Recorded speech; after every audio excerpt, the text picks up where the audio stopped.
Bound by contract, claimed by fate. A werewolf romance story. Opening. Hello, my beautiful dreamers. This is Luna, and welcome back to Luna's Romance Audiobooks, where business arrangements become love affairs, and contracts can't contain the heart. Tonight, I have a story that will make you swoon, a tale of desperation and desire, of a contract that was supposed to be simple, and a billionaire alpha who's about to discover that some bonds can't be bought.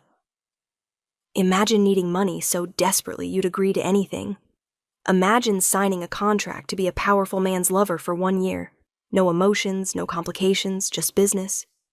Now imagine discovering that the cold, ruthless billionaire you've agreed to serve is your fated mate, and that the contract binding you together is nothing compared to the bond fate has woven between your souls.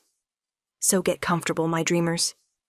This is a story about contracts and chemistry, about what we agree to and what we can't control, about discovering that sometimes the most transactional arrangement can become the deepest love.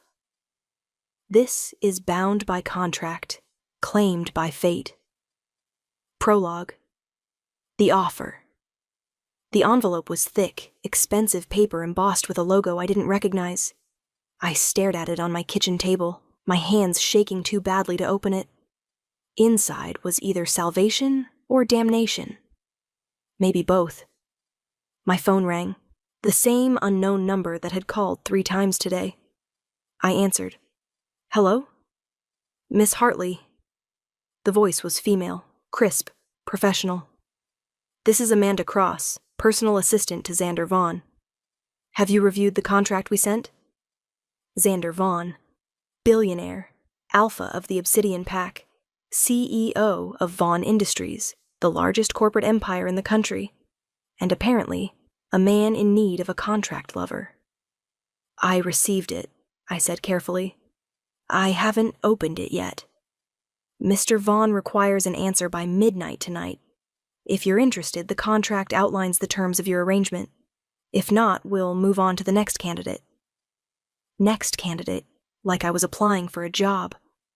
I suppose I was. What exactly does he want? I asked, even though I already knew.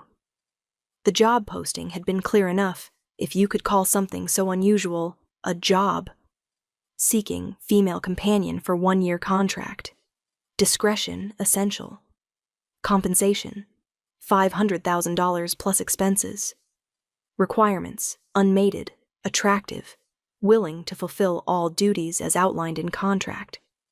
$500,000. Enough to pay for my mother's medical bills, enough to save our house from foreclosure, enough to give my younger sister a chance at college, enough to sell my dignity for 12 months. The contract explains everything, Amanda said smoothly, but essentially you'd serve as Mr. Vaughn's companion at social events, travel with him when required, and be available to him as needed. You'd live in his penthouse, follow his schedule, meet his requirements. Be his mistress, you mean. Mr. Vaughn prefers the term contract lover. It's cleaner, less emotionally complicated. And if I sign, what happens after the year is up? You walk away with your payment, a generous severance package, and an ironclad non-disclosure agreement. Her tone suggested she'd had this conversation before. Mr. Vaughn is very clear that this is a business arrangement. No emotions, no complications. You provide a service, he provides compensation. Simple. Nothing about this was simple. But my mother's cancer treatment wasn't going to pay for itself, and my sister deserved better than dropping out of school to work minimum wage jobs. I'll review the contract, I said. Excellent. If you decide to proceed, a car will pick you up at 8 a.m. tomorrow for your interview with Mr. Vaughn. Dress professionally. He values punctuality. She hung up before I could respond. I opened the envelope with trembling fingers. The contract was extensive, pages and pages of legal language outlining exactly what I'd be agreeing to. Party A, Xander Vaughn, agrees to compensate Party B, Thea Hartley, in the amount of $500,000 for a period of 1 year, during which Party B will serve as Party A's exclusive companion. Duties include, but are not limited to, accompanying Party A to all social and business functions as required, residing in Party A's primary residence, maintaining appropriate appearance and conduct as befitting Party A's companion. providing companionship of an intimate nature as requested. Complete discretion regarding all aspects of this arrangement. Party B agrees to remain unmated for the duration of this contract, avoid romantic entanglements with other parties, submit to regular health screenings, sign all required non-disclosure agreements, vacate Party A's residence within 48 hours of contract termination. Party A agrees to provide housing, clothing, and all necessary expenses, respect Party B's boundaries as outlined in attached addendum, pay contracted amount in full upon successful completion of term, provide severance package equivalent to 3 months' salary. There was more, pages more, but the gist was clear. I'd belong to Xander Vaughn for 1 year. Body, time, presence, everything except my actual feelings. Those, apparently, were forbidden. I read the compensation amount again. $500,000. Life-changing money. I thought about my mother, pale and weak in her hospital bed. About my sister, crying over her college rejection letters because we couldn't afford the tuition. About the foreclosure notice on our house. The medical bills stacking up. The hopelessness that had been crushing me for months. This was wrong. Probably immoral. Definitely desperate. But it was also a chance. A way out. A solution to problems that had no other answers. I picked up a pen and signed my name on the dotted line. I didn't know that Xander Vaughn was more than just a billionaire alpha. I didn't know that the moment he saw me, his wolf would recognize mine. I didn't know that the contract I'd just signed wasn't binding me to a year of servitude. It was binding me to my fated mate. And nothing, not money, not contracts, not his determination to keep things uncomplicated, would change that. Chapter 1. The Interview. The Vaughn Industries building dominated the city skyline, all glass and steel, gleaming in the morning sun like a monument to wealth and power. I'd worn my best suit, which wasn't saying much. It was 3 years old and slightly too tight, but it was clean and professional, and it was all I had. The receptionist barely glanced at me. "Miss Hartley, take the executive elevator to the penthouse level. Mr. Vaughn is expecting you." The elevator ride seemed to take forever. I watched the floor numbers climb, my stomach churning with nerves. What was I doing? This was insane. I couldn't actually go through with this. The doors opened directly into a penthouse office that took my breath away. Floor-to-ceiling windows overlooking the city. Modern furniture that probably cost more than my car. Art on the walls that looked like it belonged in museums. And standing with his back to me, looking out those massive windows, was Xander Vaughn. Even from behind, he was imposing. Tall, easily 6'3", with broad shoulders filling out a perfectly tailored black suit. Dark hair swept back from his face. An aura of power that made my wolf sit up and take notice. "Miss Hartley." He didn't turn around. "You're 2 minutes early. I appreciate punctuality. Thank you for seeing me, Mr. Vaughn. You signed the contract." Still not turning. "That indicates interest, but interest isn't commitment. This interview will determine if you're suitable for the position." "I understand." "Do you?" Finally he turned, and the world stopped. Xander Vaughn was beautiful in the way dangerous things are beautiful. Sharp cheekbones, a strong jaw, eyes the color of steel, cold, assessing, missing nothing. But it wasn't his looks that stole my breath. It was the bond that slammed into place the moment our eyes met. Golden light exploded behind my vision. A tether snapped into existence, connecting us with a force that nearly brought me to my knees. My wolf surged forward, desperate, needy, screaming mate with a certainty that shook me to my core. No, this couldn't be happening. From the way Xander's eyes flashed gold, from the way his hands clenched at his sides, from the sharp inhale that told me he'd caught my scent. He felt it too. We stood frozen, staring at each other across his office, as the mate bond hummed between us. "Well," he said finally, his voice rough, "this complicates things." "You feel it?" I whispered. "Hard not to." His jaw clenched. "You're my mate." I didn't know. Neither did I. He moved to his desk, putting physical distance between us. "Sit down, Miss Hartley. We need to discuss this development." I sat, my legs too shaky to hold me. "The contract you signed," he began, his tone businesslike despite the gold still flickering in his eyes, "was designed for a simple arrangement. You provide companionship, I provide compensation. No emotions, no complications. The mate bond is definitely a complication. The understatement of the century."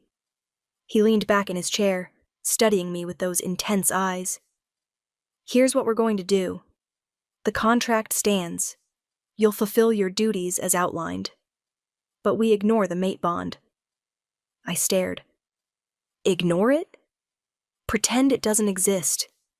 You're here as my contract lover, not my fated mate.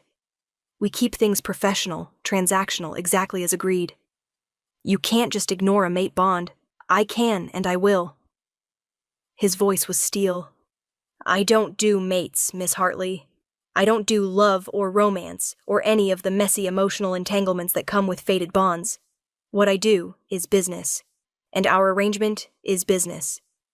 Even though the moon goddess made a mistake." He stood, dismissing the topic. "Now, let's discuss the practical aspects of our arrangement. You'll move into my penthouse today. Amanda will handle the logistics. Your duties begin immediately." "Wait, today?"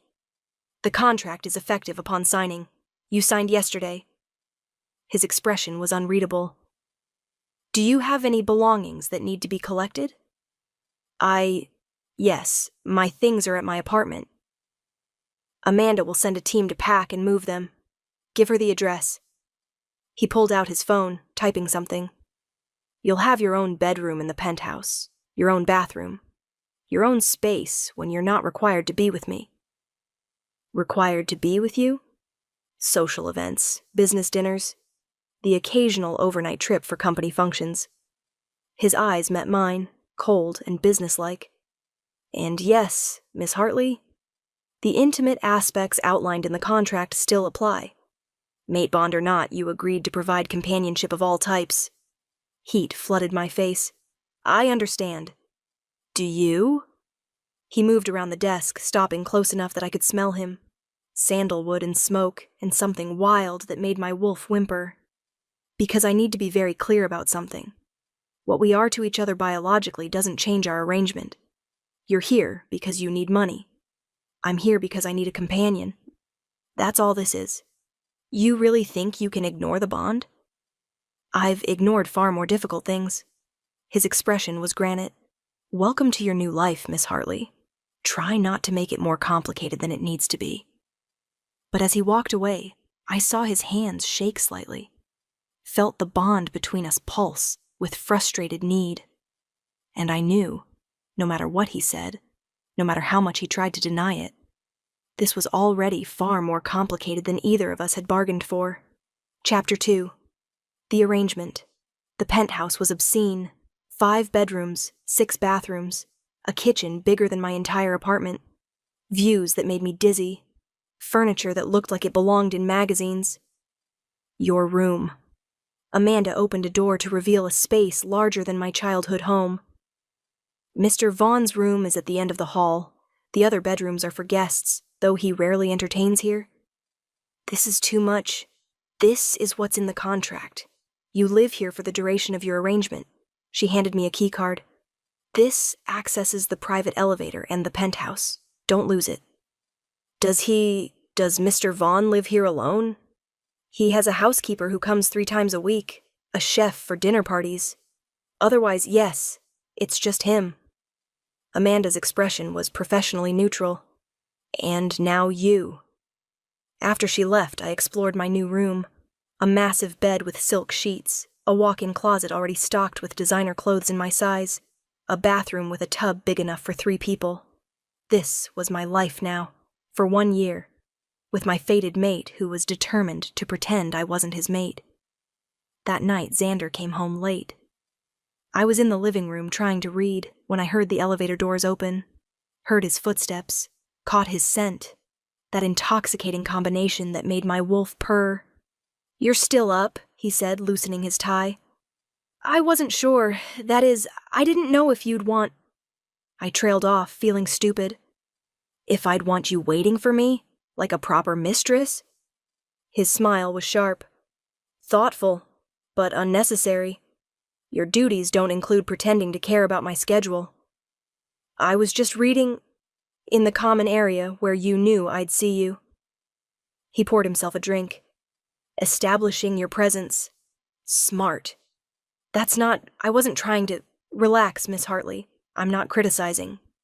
He sat across from me, studying me with those intense eyes. You're nervous. Understandable. This is an unusual arrangement even without the mate bond complication. How can you be so calm about it? About what? The bond? He sipped his drink.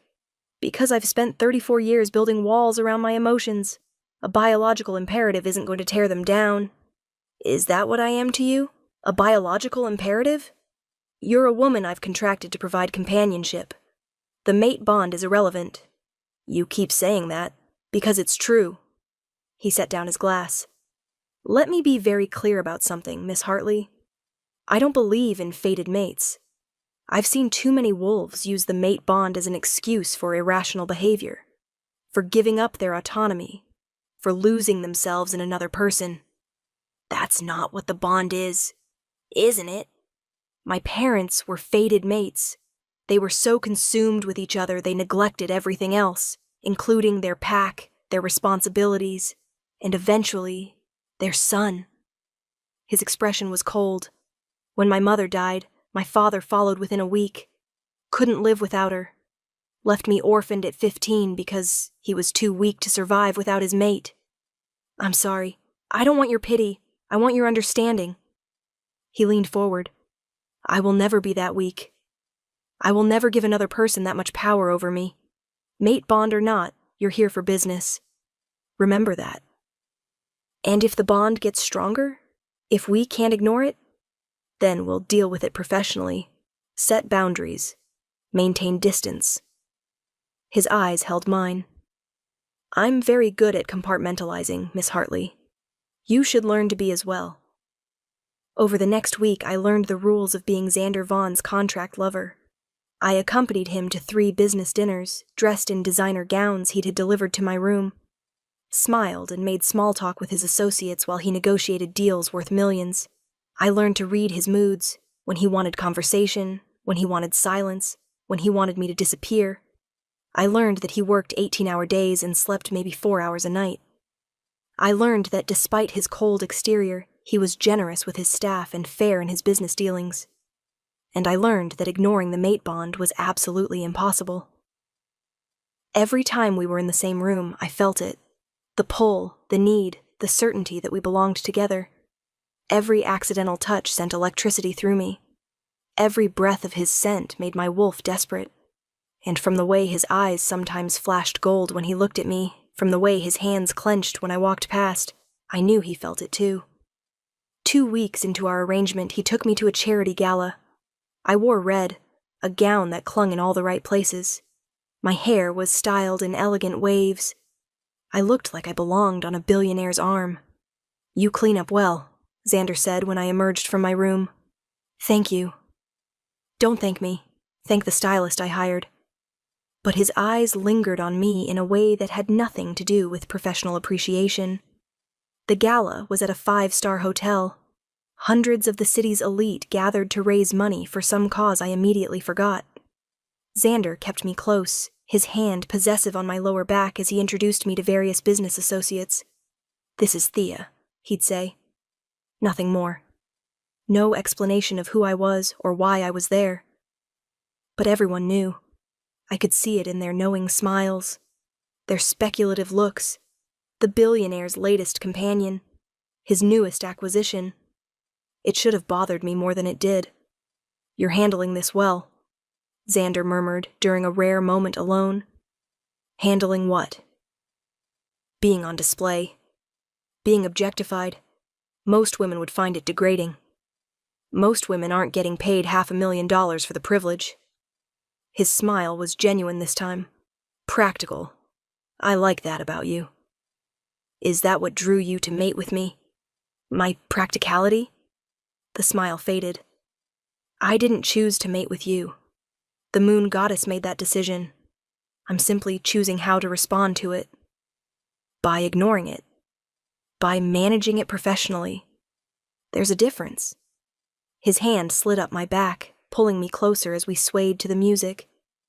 We can acknowledge the bond exists while refusing to let it control us. But we were dancing too close. His scent was overwhelming. The bond was singing between us, desperate for more contact. This doesn't feel very controlled, I whispered. It's an act, for appearances. But his eyes were gold again.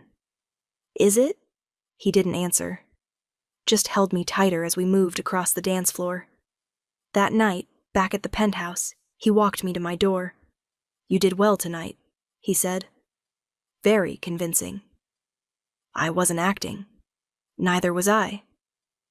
He leaned against my doorframe, close enough to touch. That's the problem. Xander, go to sleep, Thea. Tomorrow we have a trip to Seattle for a business conference. We leave at 6 a.m. Another event where I pretend to be your devoted companion?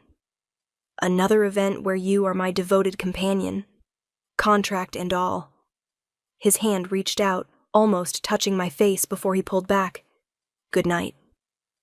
I watched him walk away, the bond screaming at me to follow, to close the distance, to claim what was mine.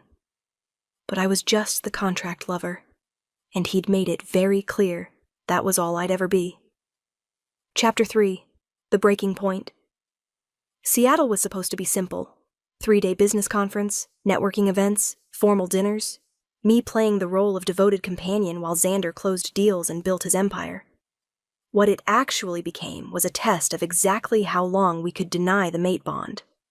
Spoiler, not very long. We shared a suite, 2 bedrooms connected by a living area. Professional, appropriate. Except the bond didn't care about appropriate. Every moment we were in the suite together, the pull intensified. I'd catch him watching me with gold in his eyes, feel the hunger radiating off him in waves, and I was no better. I found excuses to be near him, to brush past him, to breathe in his scent. It was torture. On the second night, there was a gala. I wore gold, a dress that shimmered with every movement. Xander wore his signature black, looking devastating as always. We should establish some ground rules, he said in the car. What kind of rules? Physical contact. For appearances, I'll need to touch you. Hand on your back, arm around your waist, that sort of thing. But it goes no further. Understood? Crystal clear. But the moment we walked into the ballroom and he placed his hand on my lower back, I knew the rules were pointless. His touch sent fire through me, made my wolf whimper with need, made every nerve ending scream for more. And from the way his hand tightened, from the sharp inhale I heard, he felt it too. Xander Vaughn! A woman approached, elegant and clearly wealthy. I haven't seen you in ages. Celeste. His smile was professional. How are you? Fabulous. And who's this? Her eyes raked over me, calculating. Thea Hartley. My companion. Companion. Celeste's smile was sharp. How modern of you. After she left, I turned to Xander. Ex-girlfriend? Ex-potential business merger. She wanted to combine our packs through a mating contract. I declined. You don't believe in mating contracts? I didn't, until I created one with you. His eyes held mine. Ironic, isn't it? We danced. We mingled. We played our roles perfectly, but the whole time, the bond was burning between us, getting stronger, more insistent, more impossible to ignore. By the time we returned to our suite, we were both barely holding on. I need a drink, Xander said, heading straight for the bar. Pour me one too. He handed me a glass, our fingers brushing. The contact was electric.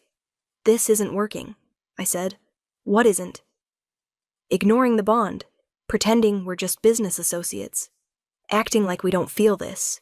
I gestured between us. It's getting worse, not better. It'll fade.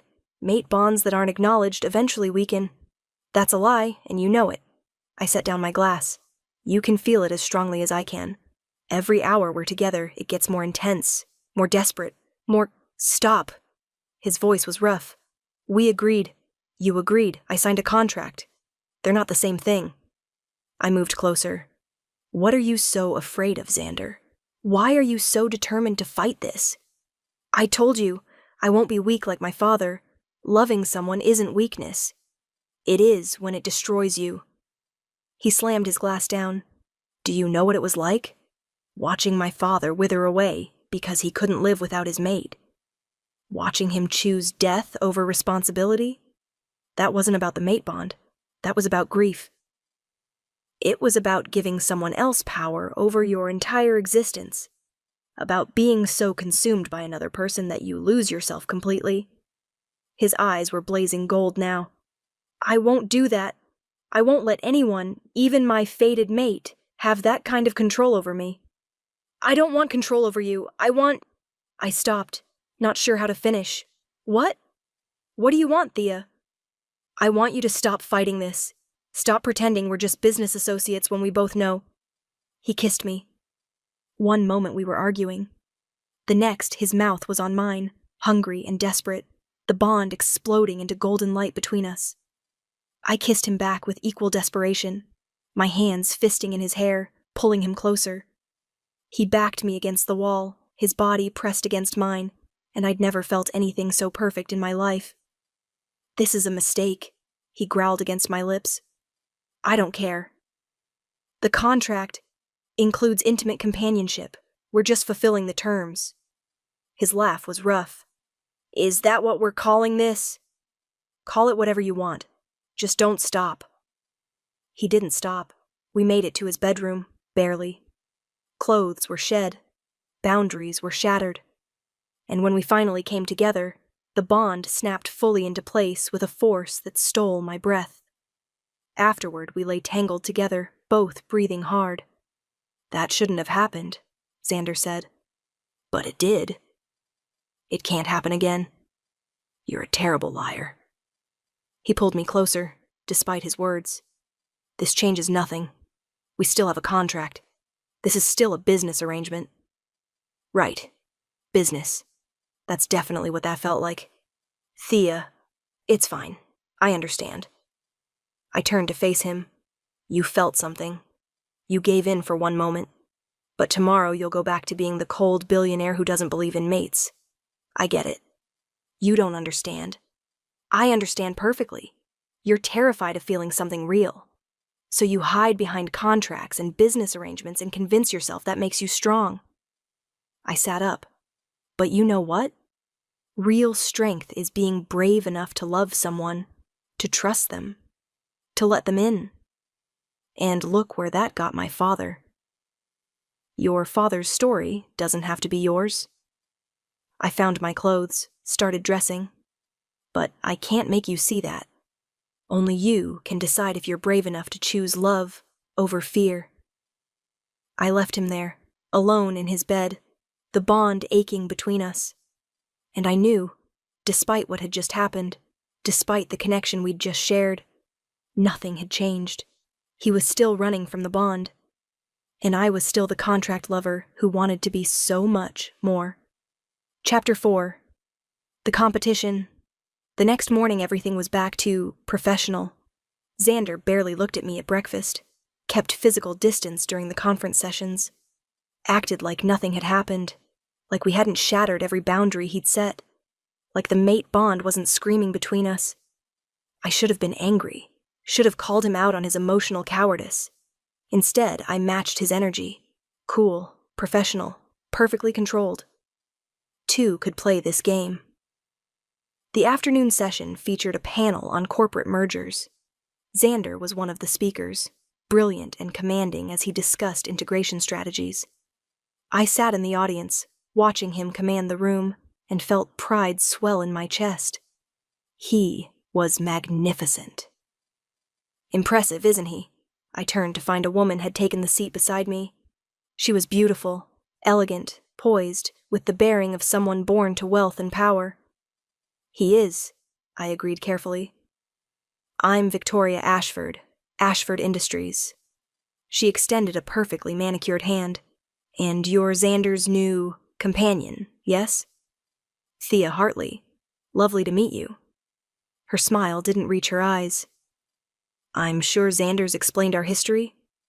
Should he have? We were engaged, you see, 5 years ago. A very suitable match. Both powerful alphas, compatible packs, excellent business synergies. She gestured to the stage where Xander was speaking. But he got cold feet. Called it off a month before the wedding. I'm sorry to hear that. Don't be. I'm well past it. But the way she looked at Xander suggested otherwise. Though I must admit, I'm curious about you. What's so special about a contract lover that he'd keep you around for? How long has it been? 3 weeks. 3 weeks. Remarkable. He usually tires of his companions after a few days. Her eyes were calculating. You must be quite talented at your duties. The insult was clear. I do my best, I said evenly. I'm sure. Though I should warn you, Xander doesn't do permanent. He doesn't do love. Whatever you're hoping for beyond your contract, you won't get it. I'm not hoping for anything beyond what we agreed to. Good. Because he's already promised, you know. To me. She smiled at my confusion. Oh, didn't he tell you? Our families have a standing arrangement. When he's ready to settle down, to produce an heir for his pack, I'll be the one he chooses. It's all very practical, very suitable. Then why are you telling me this? Professional courtesy, woman to woman. She stood, smoothing her dress. Enjoy your year, Miss Hartley, but don't delude yourself into thinking you mean anything beyond the paycheck. After she left, I sat there, her words echoing in my mind. He's already promised. When he's ready to settle down, I'll be the one he chooses. I knew I shouldn't care. This was a business arrangement. I was the contract lover. Nothing more. But the mate bond didn't care about contracts or logic. And the thought of Xander with Victoria made my wolf snarl with possessive rage. That evening, back at our suite, I confronted him. Victoria Ashford says you two are engaged. He looked up from his laptop. We're not engaged.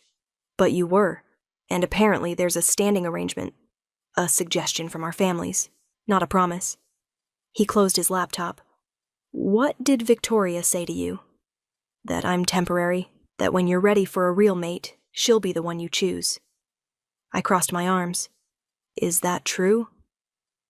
Victoria is a suitable match from a business perspective, but I have no intention of mating with her. Even though it would be practical? Isn't that what you value? Practicality over emotion? Are you jealous, Thea? I'm asking a question. Do you plan to marry Victoria Ashford? He stood, moving toward me with that predatory grace. And if I did, our contract has an end date. After that, I'm free to choose whatever mate I want. So, I'm just keeping the bed warm until you decide to settle down with someone suitable? You knew what this was when you signed. He stopped close enough that I could smell him, that intoxicating scent that made me dizzy. Did you think one night together would change our arrangement? I thought it might change you, make you see that what we have is phenomenal sex with a biological imperative behind it, nothing more. The words hurt more than they should have. You're right, I said coldly. I forgot my place. Just the hired help. Silly of me to think I meant anything beyond a transaction. Thea. Don't.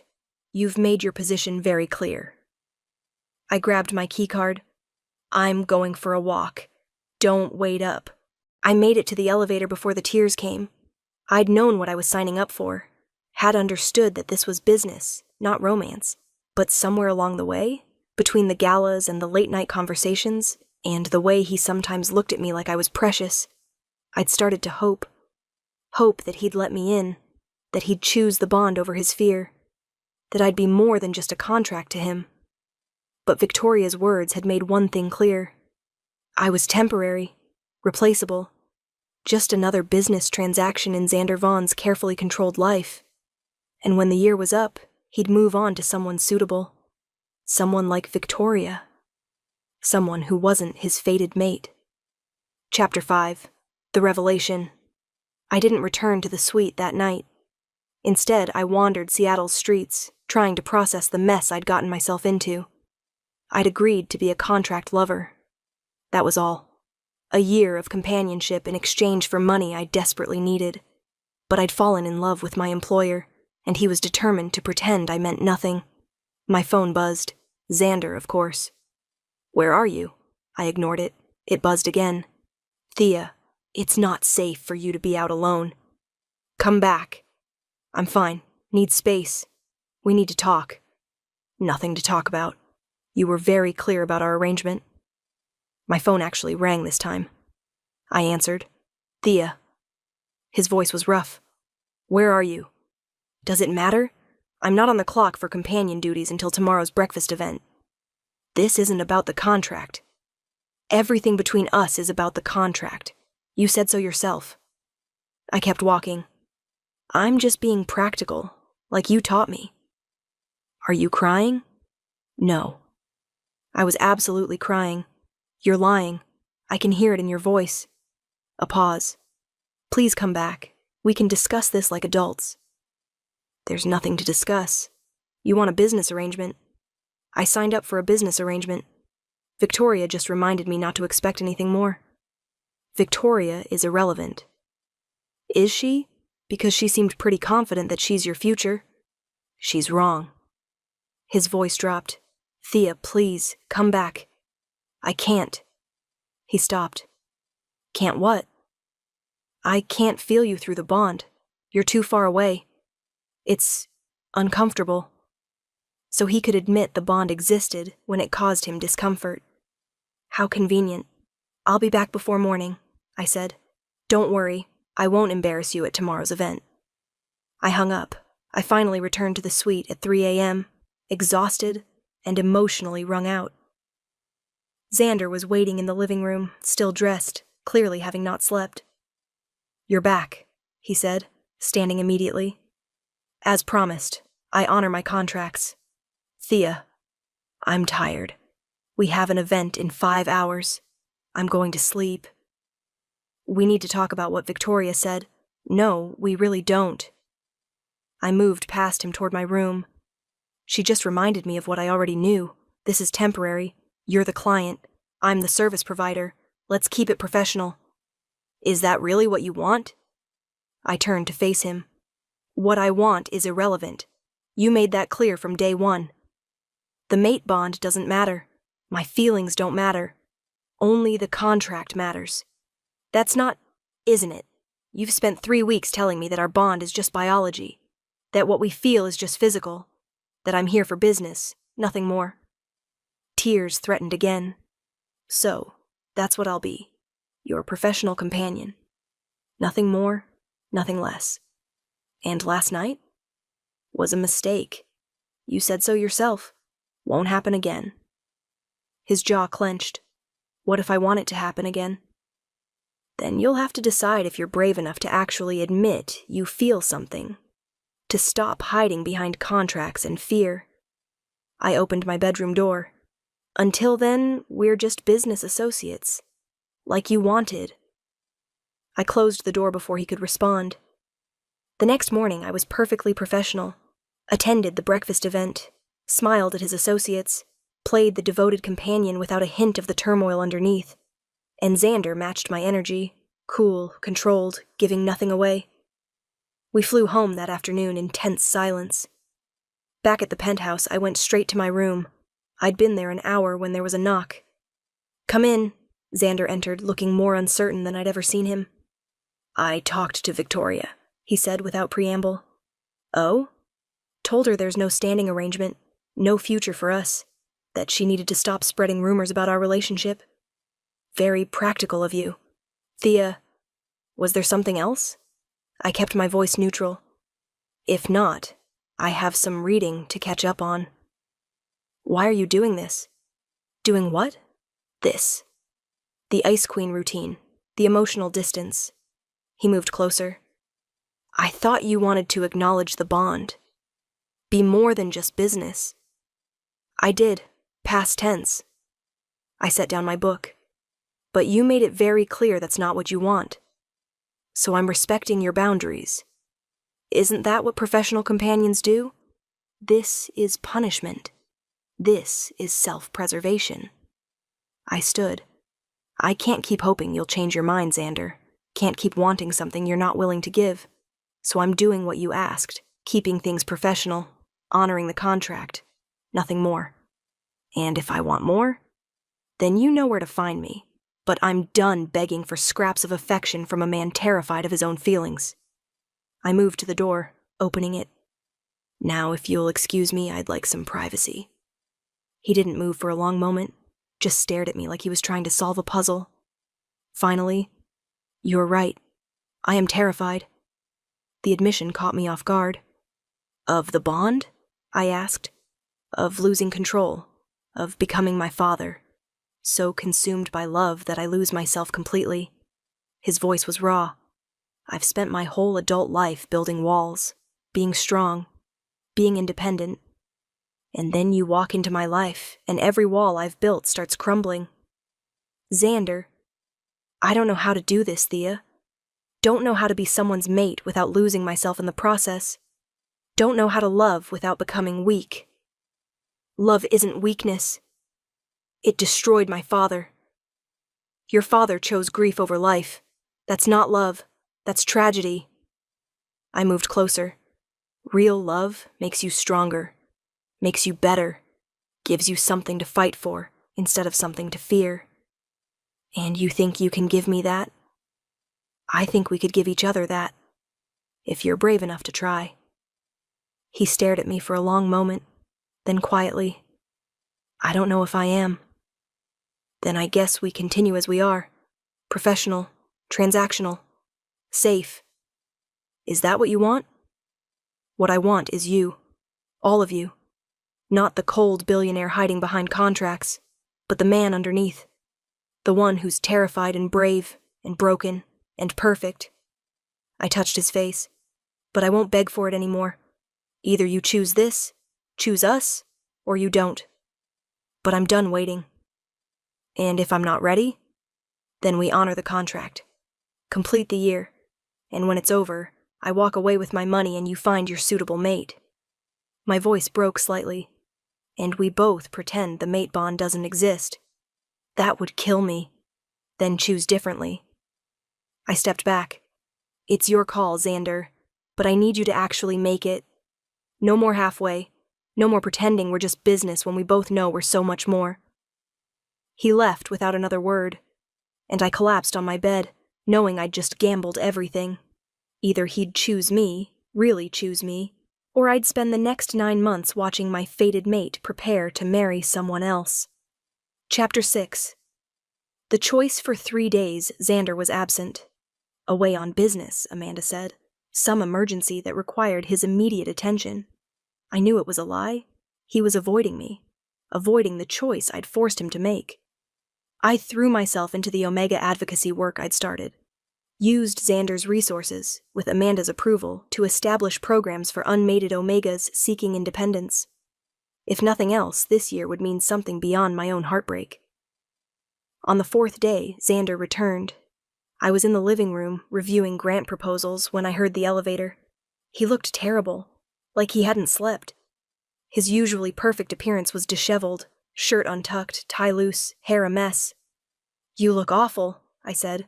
"I feel worse." He set down his briefcase. "We need to talk." "About?" "Everything. Us. The bond. The contract." He ran a hand through his hair. "The fact that I've been an absolute coward." That got my attention. "Go on." "I ran. After our conversation, I ran because I was terrified of what you were asking me to do. Terrified of choosing the bond and becoming my father. Terrified of losing myself in you. And now? Now I realize I was more terrified of the wrong thing." He moved closer. "I spent 3 days trying to convince myself I could do this, could finish out the contract, pay you, let you go, find someone suitable, live without my mate. And I can't. The thought of you leaving, of spending my life with anyone else, of denying what we are, it's worse than any fear I have about the bond. His eyes held mine. I don't want a contract with you anymore, Thea. I don't want a business arrangement. My heart stopped. What do you want? Everything. You, us, the bond, the terrifying, complicated, messy, beautiful reality of being mated to you. He closed the distance between us. I want to wake up beside you, fall asleep holding you, introduce you as my mate, not my companion. Build a life with you that's about love, not contracts. Xander, I know I don't deserve it. I know I've been cold and distant and cruel, but I'm asking anyway. Give me a chance. Let me prove I can be the mate you deserve, that I can choose love over fear. Tears blurred my vision. You're serious? Completely, terrifyingly, irrevocably serious. His hand cupped my face. I love you, Thea. I've loved you since the moment you walked into my office and turned my carefully controlled life upside down. And I'm done pretending otherwise. The contract, null and void. You'll get your full payment. You've more than earned it. But from now on, you're not my contract lover. You're my mate, my partner, my equal. What about Victoria? The suitable matches? Your fear of becoming your father? Victoria is someone from my past who wanted a business arrangement. You're my future, messy and complicated and worth every risk. He pulled me closer. And as for my father, I finally understand. He didn't die because he was weak. He died because he loved my mother so much that life without her wasn't worth living. That's not weakness. That's the kind of love I want with you. Even if it scares you? Especially because it scares me. Because you're worth being brave for. I kissed him then, pouring everything I felt into it. The love, the hope, the desperate relief. When we parted, both breathless, he rested his forehead against mine. Mark me, he whispered. Make this real. Make me yours. Are you sure? I've never been more sure of anything. I bit down on his throat, my mark sinking deep, the bond blazing bright between us. He marked me in return, and when his teeth left my skin, I felt the bond complete. We were truly mated now. Forever. I need to tell you something, I said softly. What? I love you too.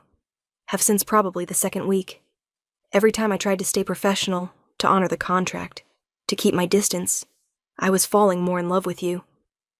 His smile was brilliant. My brave, beautiful mate, loving me even when I was too stubborn to accept it. So what happens now? With the contract? I tear it up, pay you the full amount anyway, and we start over, not as business associates, but as mates. His eyes held mine. Unless you'd rather return home, I'd understand if this is home, your home. I touched his face. Wherever you are, that's where I belong. Then stay. Not because of money or contracts or obligations. Stay because you want to. Because you choose this life with me. I choose you. I choose us. I choose this bond and everything that comes with it. He kissed me again, deep and claiming, and I felt the last of his walls crumble. This was what I'd needed. Not a contract or money or security. Just him. Choosing me. Choosing us. Choosing love over fear. Your mother's medical bills, he said suddenly. Your sister's education. The house. All of it is taken care of. Not as payment, as what a mate does for his mate's family. Xander, you don't have to. I want to. Your family is my family now. Their struggles are our struggles. We face them together. Tears spilled over. Thank you. Thank you for being brave enough to sign that contract. Brave enough to walk into my life. Brave enough to love me when I was too afraid to love you back. We stood there, holding each other, the bond humming perfectly between us. And I realized the contract that was supposed to be simple had become the most complicated, beautiful thing in my life, because it had brought me my mate. Chapter 7, The Real Beginning. The next morning, Xander woke me with coffee and a smile. Good morning, mate. I could get used to that. Good morning. I have something for you. He pulled out an envelope. If that's the contract payment, it's not. He handed it to me. Open it. Inside was a deed to a building in the city's downtown. What is this? The headquarters for your Omega Advocacy Foundation. I had my lawyers draw up the paperwork. It's yours, the building, the funding, everything you need to make your vision a reality. Xander, this is too much. It's not enough. You've been using my resources to help Omegas find independence, education, better lives. Now you have your own resources to do it properly. His eyes were warm. I believe in what you're doing, Thea. Let me support it. Support you. I kissed him, overwhelmed. I don't know what to say. Say you'll let me be your partner in this, that we'll build something meaningful together. Yes. Absolutely yes. Over the next few weeks, we fell into a new rhythm. No more pretending. No more contracts. Just us, building a life together. He still worked insane hours, but now he came home to me. To our bed.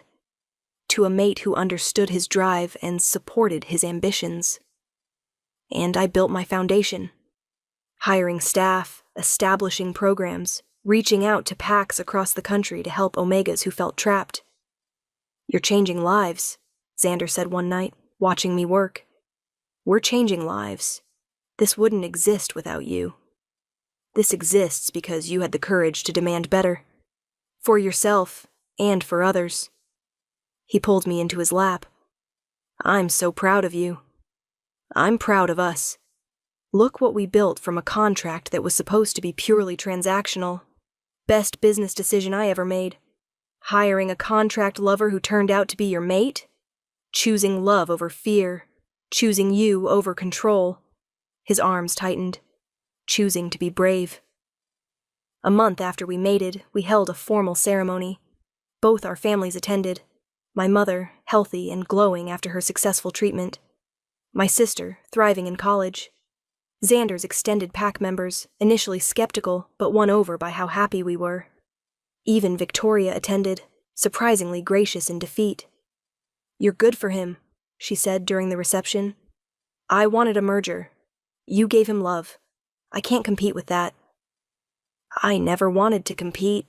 I know. That's what makes it perfect. She smiled. Be happy, Thea, and keep him humble. God knows he needs it. That night in our room, no longer separated, just ours, Xander pulled me close. Do you ever regret it? He asked. Signing that contract? Getting pulled into my life? Never. Do you regret offering it?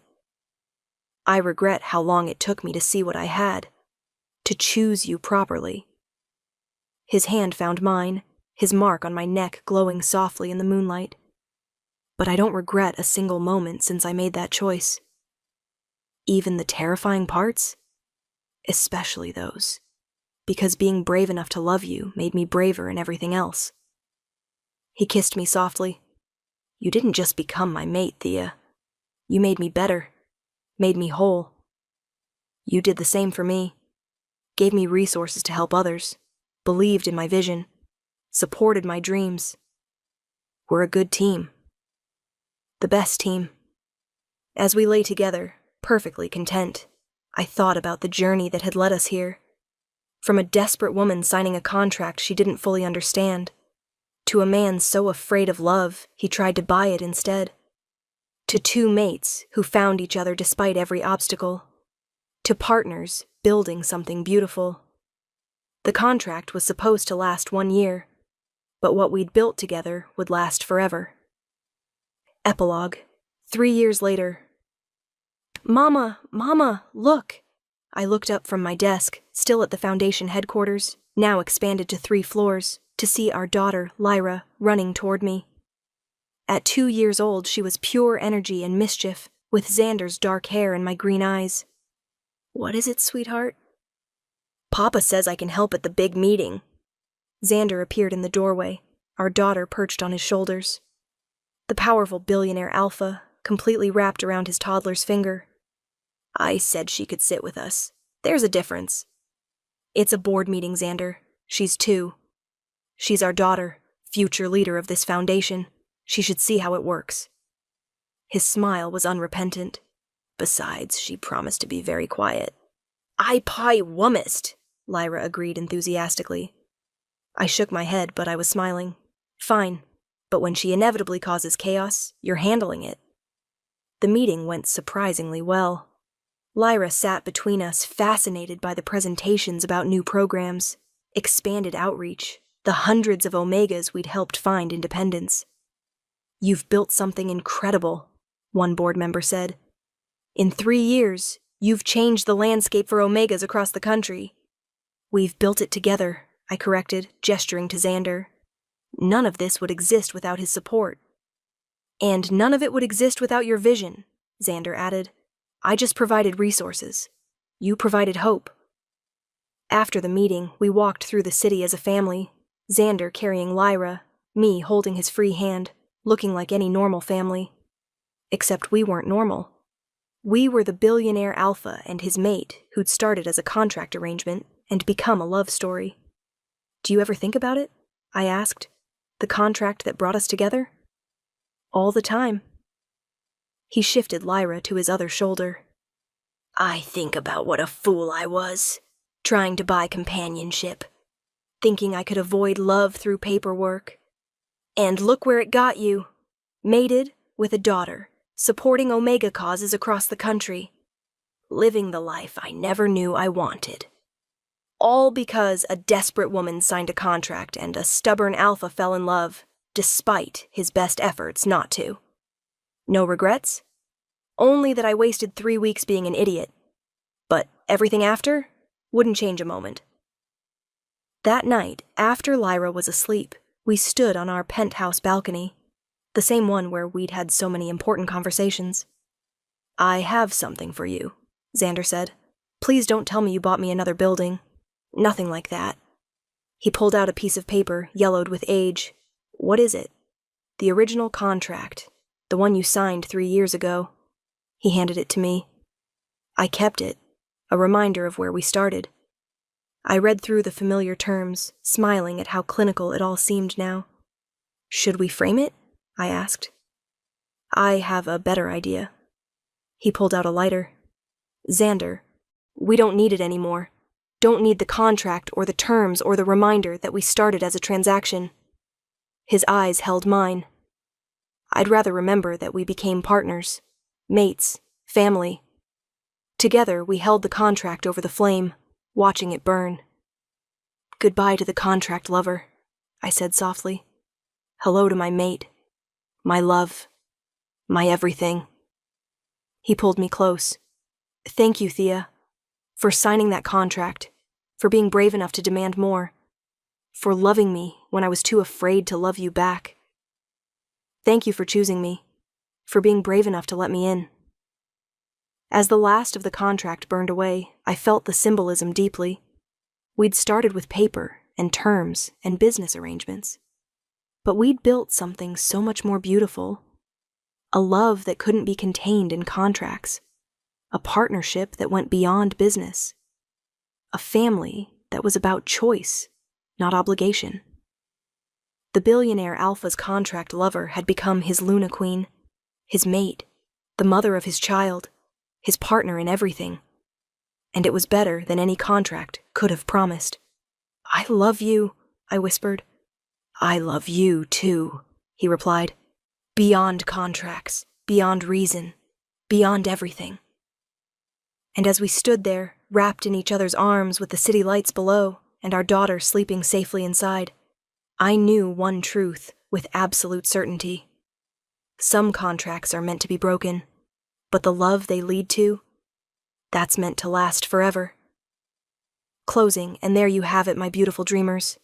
The story of Thea and Xander, proof that sometimes the most transactional beginning can lead to the deepest love. Did this story make your heart race?